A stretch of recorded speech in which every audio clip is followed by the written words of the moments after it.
The station hung in the void like a solitary jewel, suspended between the cold glow of a dying star and the black infinity beyond.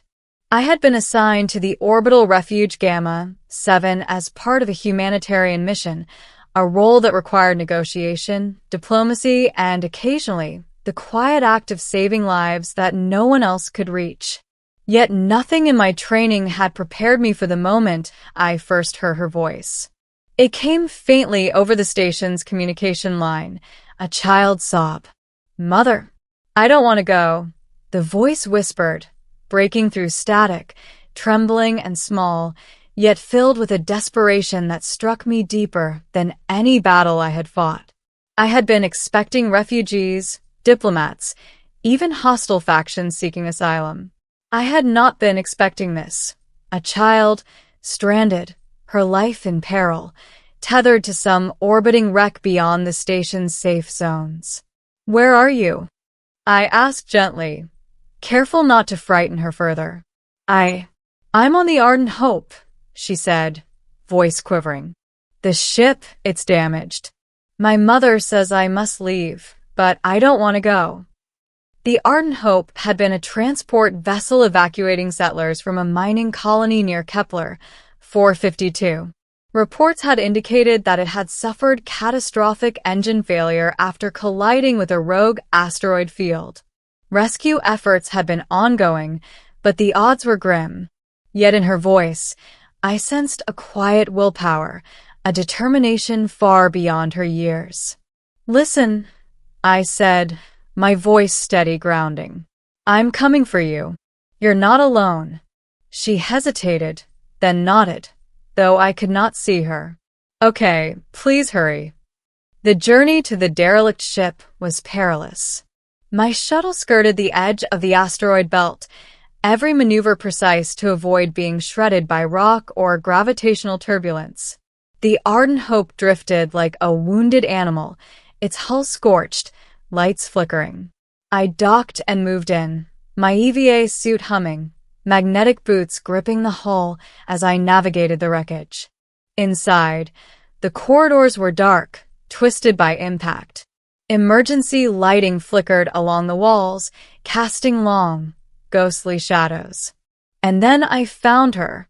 She was smaller than I expected, barely 10, clutching a faded doll to her chest. Her eyes were wide, terrified, but they fixed on me with an unspoken question. "Will you protect me?" "I'm here," I said softly. "We're going to get out of here together." Her lips quivered. "Mother, she says I have to go back with her, but I don't want to leave you." It was then I understood. The mother she spoke of was a commander aboard the refugee fleet, tasked with evacuating the child to a distant colony for her safety. Protocol dictated separation. Duty demanded it. Yet the child had chosen me, someone she had never known before, someone unbound by the rigid rules of authority. "Then you won't have to," I said, and in that moment I vowed it. I would not let her be sent away, not when the universe itself had conspired to bring us together. We navigated the ship carefully, avoiding compromised sections and using my portable engineering tools to stabilize the failing systems. As we moved, she clung to me, her trust absolute, terrifyingly so for someone responsible for her life. Why did you come for me?" she asked quietly, voice filled with wonder. "Because you're not alone," I said simply. "Because someone has to be here when the stars turn cold." Her small hand found mine, fingers tight around the gauntlet.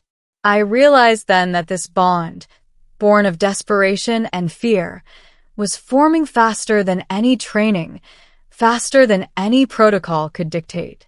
She had chosen me, and in doing so, she had given me a responsibility I would never take lightly. The journey to the shuttle was tense. Hull breaches threatened decompression. Sparks rained from the ceiling as the ship's failing power systems short-circuited. Yet she did not cry out once. She trusted me utterly. And when the alarms blared a final, desperate warning, I carried her through the smoke, over debris, to the airlock. Once in the shuttle, the relief was temporary. The journey back to Gamma 7 would be long, and the Federation patrols would question me, the mother, even the ethics of removing the child from her assigned evacuation plan. But for now, we were alive. And alive together. As we approached the station, I activated the communication system. The mother's voice crackled through. "Captain, she is my responsibility. Protocol." "I know," I interrupted gently but firmly. "But she has made her choice. And we honor it. She chose me." There was a pause, heavy and uncertain. Then a soft sigh. "Captain, I understand. Take good care of her." And just like that, authority bowed to the bond that had formed in the void. Life on Gamma 7 was not easy, nor was it simple. The child, whom I learned was named Lyra, adjusted slowly to the station's routines, her fear giving way to curiosity, intelligence, and a sense of humor that could light even the coldest corners of the orbital habitat. I guided her through lessons, navigation drills, and basic engineering skills. She absorbed everything, a sponge of adaptability and courage. One evening, as we sat looking out over the planet below, she spoke quietly. "Captain, will I ever see my mother again?" "I hope so," I said. "One day. But until then, you have a choice. And you've already made it." Her small hand found mine again, holding tight.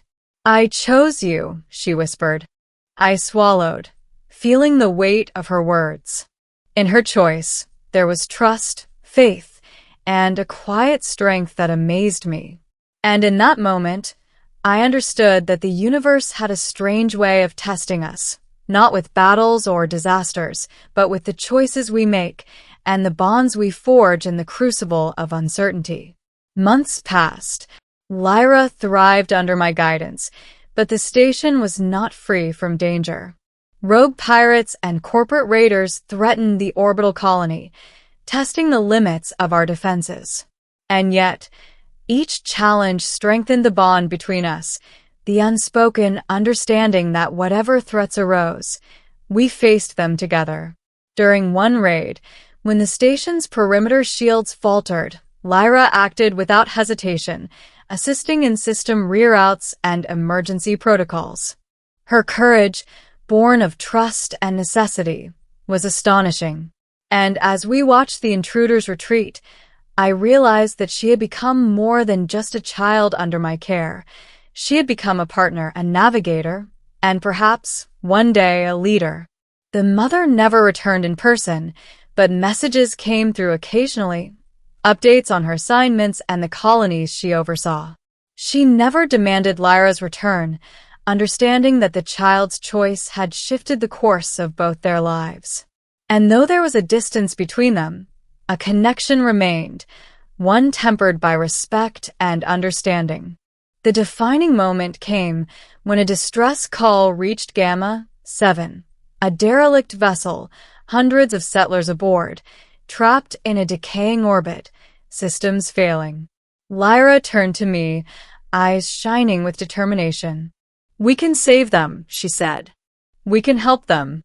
Together." Her confidence was infectious.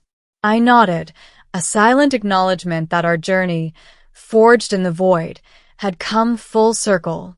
Together, we led the rescue operation, navigating treacherous debris, stabilizing failing engines, and bringing hundreds to safety.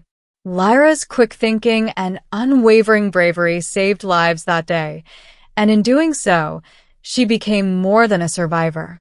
She became a beacon of hope. Later, as we watched the rescued settlers reunite with their families, she turned to me, exhausted but smiling. "Captain, I'm glad I chose you," she said softly. I placed a hand on her shoulder, feeling the weight and warmth of responsibility, pride, and trust. "And I'm glad you did," I replied. "You've taught me more than I could have imagined." For a moment, silence enveloped us, the hum of the station around us, the distant stars casting light into the observation deck. I realized then that choices, simple, courageous choices, could shape destinies more profoundly than any command or decree. Lyra had chosen me, and in choosing her, I had found a bond that would endure far beyond the void, far beyond the dangers of space. Years later, as the orbital colony thrived, Lyra grew into a capable leader, her instincts sharp, her compassion unwavering. And though the mother remained a distant presence, she never interfered, honoring the choice her daughter had made. I watched Lyra one evening, now older, standing at the edge of the observation deck, gazing at the stars. She turned to me, a familiar spark in her eyes. "Captain, thank you for letting me choose," she said.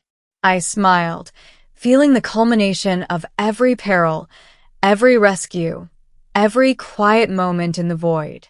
"No," I said softly. "Thank you for trusting me." In that instant, I understood that the universe did not simply test us with battles or disasters. It tested us with choices, with trust, with the courage to step into uncertainty and protect those who had placed their faith in us.